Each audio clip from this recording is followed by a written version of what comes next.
Good morning. Welcome to ATI Pro Media. Look at Brady Huck's face. He's like, hey, we're both on. Yes, we are. Brady, different to be sitting across from you at Commodity Classic versus me at Bloomington corporate headquarters, you in Dodge City, Kansas. Real quick as we get in the show, tell me the feel of the Commodity Classic from your perspective as a first time person going to the show. Yeah, first time going there, never been there before. Great experience. Love to, um, you know, see the people walking by and listen to the questions that they're asking. Not a whole lot of questions about grain marketing as you and I talked, because either you did something or you didn't, and you knew what you wish you would have done if you were there. Um, but lots of information, lots of people, and a good place to be. I'm looking forward to next year. I think it's in Denver next year, and then one of my Okay. favorite places 2 years from now in San Antone. Can't wait to go to those places. Yeah, that should be real good. And it's always different. I mean, the markets are rallying. One interesting thing I gotta say after probably attending 7, 8 of these, no matter which way the markets are going, whether they're going straight up or straight down, everyone's always like confused. And if it's going straight up, they sold too much too early. If it's going down, they never sold enough. Now, tomorrow, the next day, we have a breakout of some slides that Ben Peters sent from 20, 25 years ago explaining why this always happens. And one of the things ATI Research has talked about recently, Brian Basting, Larry, some of the, uh, how do we say it, distinguished members of our team, code AKA for a little older, is this is about the third, fourth round they've seen of boom bust periods. I'm not saying we're going bust, but I want to be a little dramatic because why not? We're live on the air. But they've seen this before. And so when the markets zip up, we sell too much too fast. And when the markets break, we're like, man, I forgot to sell. Why is that? And it's interesting. It keeps happening over and over. Well, let's get in the show a little bit. I'm going to quote her up here. I got the markets in front of me. We are bouncing. Corn's down a quarter to one. We were down more. Beans just traded positive on the day. Wheat across the board down 8, 4, and 5, depending on pick your flavor of wheat. We have some strength in the cattle. I like that. We'll talk about that in a little bit.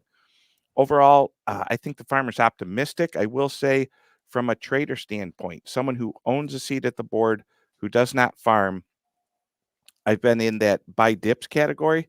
And from an option standpoint, from my own account, the days of us opening down 4, going down 5, down 6, down 7, down 8, and closing on the low, I feel like we've stopped that a little bit. I feel like this morning, when the markets open, I noticed myself clients were getting filled on stuff, and then all of a sudden I look and we're up on the day. We're back to an area where people are buying dips, and maybe that was Joe can pop up that headline.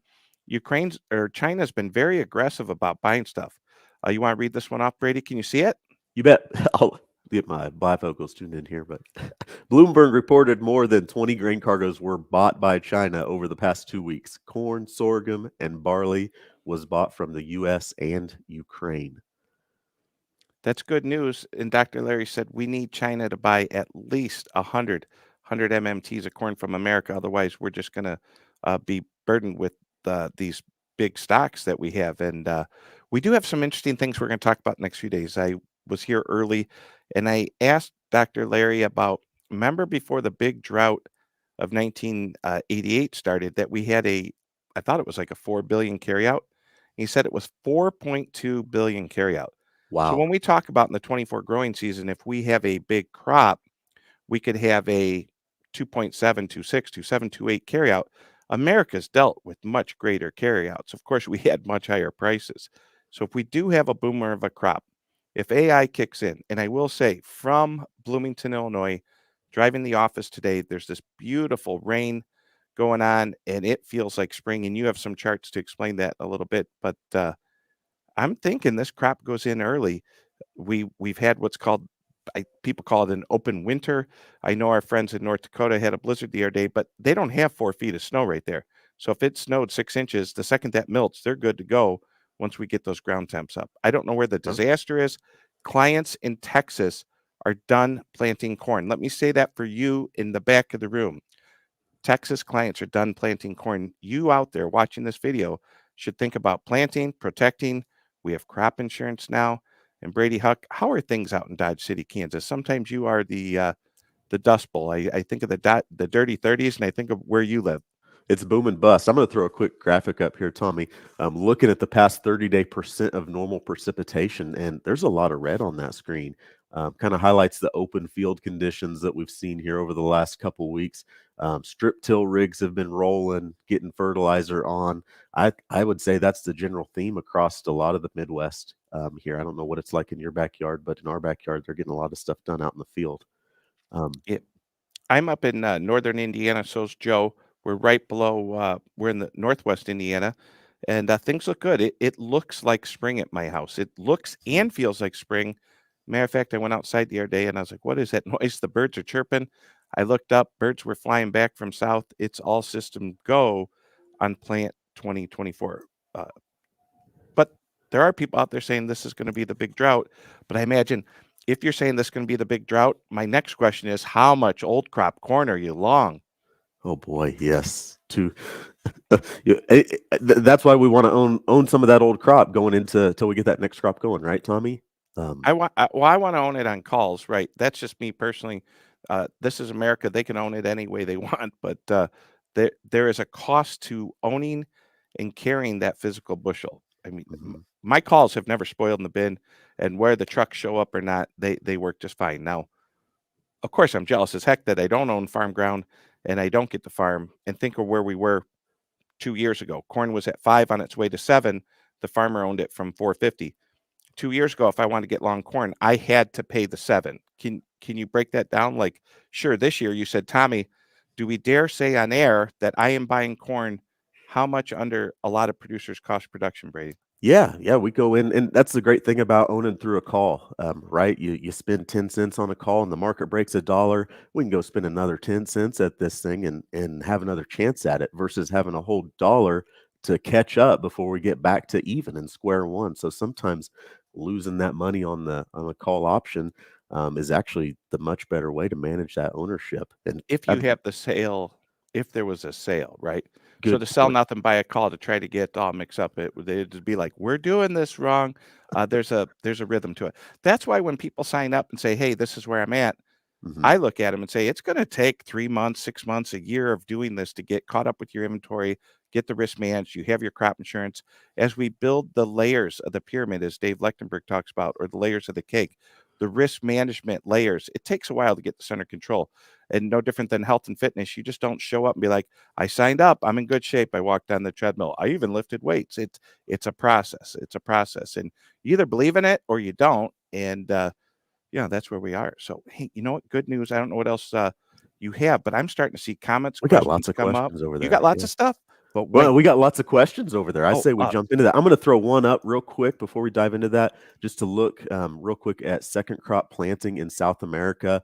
The big state of Mato Grosso, 93% planted down there on the safrina corn acres. Safrina crop's going to be a big implicator in the direction of the US market going forward. If they have a crop, if they don't have a crop, that's going to have major implications on whether China comes to us for grain or not. 73% planted versus 63% a year ago.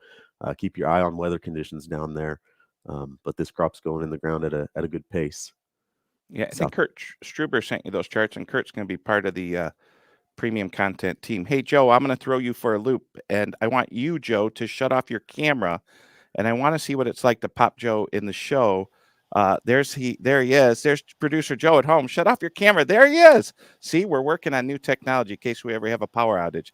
At this point, we might as well get Rick in the show. Rick, welcome to the show. These are the guys clicking the buttons behind, working on everything. He's like, oh no, not impromptu, Tommy. This is great. That's producer Rick. Good. And so we're just working on Brady that when you and I are traveling and we want to shut our cameras off, we can do that. Okay, Joe, real quick before, don't get into questions yet.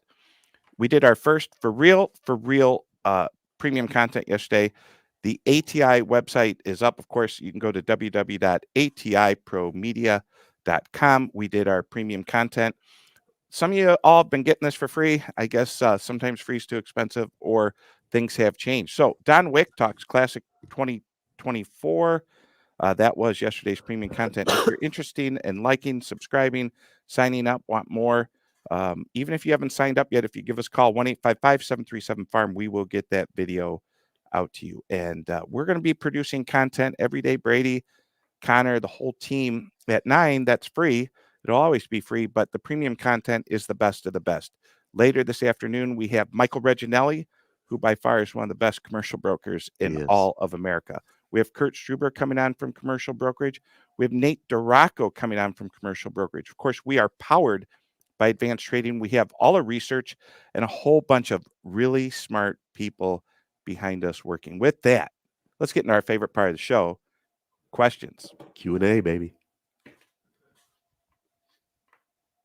Tony Dunker, good time to visit with Brady about prairie rangeland forage insurance with this potential dryness. Weather's always a wild card. I believe the sign up for PRF forage insurance was September timeframe, but always something guys need to be aware of, and a good product that's out there to protect yourself, whether it's hay acres, pasture acres, on precip. Yeah, and I think over the next few weeks, everyone, you're going to see a lot of premium content. Not I think I know. I'm the one who schedules people, but we're going to see a lot of premium content as we get you up to that March 15th crop insurance date. Things are moving. They're dynamic. Sometimes there's old-fashioned crop insurance. There's little add-on programs that are interesting, and Brady brought those to my attention. We're going to have someone on this afternoon talking about that. Next question, John. I'll read this one for you. What are some things you never ask a farmer as a trader, Tommy? That's an interesting question. How expensive was your last divorce? How many acres do you farm? How many All acres? of them? I mean, there's some things I learned. I used to walk up to people and be like, "Oh, you're a farmer. How many acres do you farm?" And then they'd say all of them. And I Yeah. realized that maybe you just don't get that aggressive, or I was being friendly and that they would look at it as I was being rude. Great question. I like that. That was fun. What else do we have? If you pay $0 from Farmer Bread, if you pay $0 in taxes, you don't have money to fund retirement account or invest in real estate or land. At least not your Roth IRA account, since it's after tax money.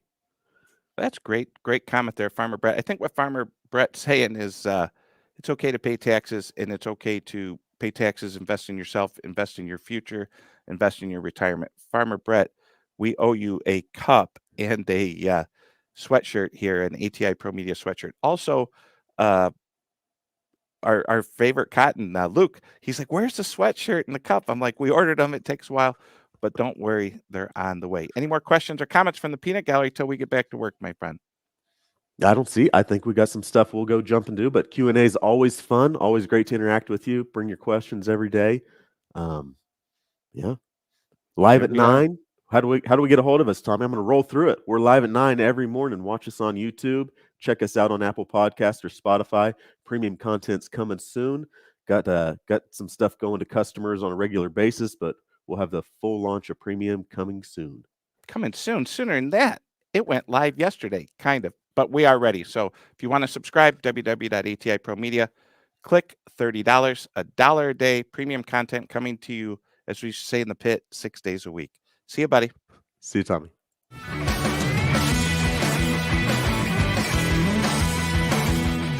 Thanks for joining us. We're here every day, 9 a.m. Central. Don't forget to like and subscribe.